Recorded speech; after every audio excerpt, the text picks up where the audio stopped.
Всем привет! Вы на канале Рецепт.ко, и в этом видео я вам покажу один из способов приготовления меренги. Первым делом нам нужно отделить белок от желтка. Делать это нужно очень аккуратно, чтобы в белок не попал желток.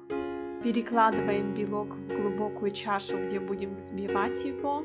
Чаша у нас должна быть обязательно сухой и чистой. Белок нам нужно взвесить и посмотреть, сколько у нас получилось, и вдвойне добавить сахара.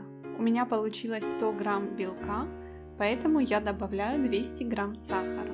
В небольшую кастрюльку наливаю воду и отправляю на плиту. Сверху ставлю чашу с белками и сахаром.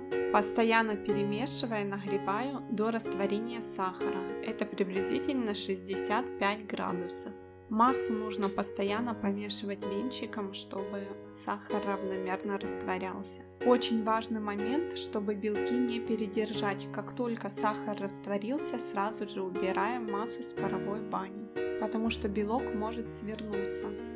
Добавляю несколько капель лимонного сока и начинаю взбивать миксером. Сначала на маленькой скорости, затем постепенно увеличиваю. Взбиваю до пышного плотного состояния. Когда мы миску переворачиваем и белок не вытекает, а держится стабильно, это значит, что он уже готов. Такую меренгу можно окрасить в любой цвет, гелевым или сухим красителем.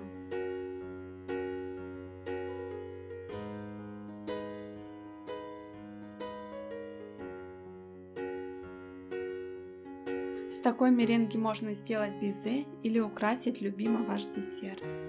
Вот такое вот видео у меня получилось. Если вам оно понравилось, то поставьте лайки, а также не забудьте подписаться на канал, так как будут выходить много новых и интересных видео. Всем пока!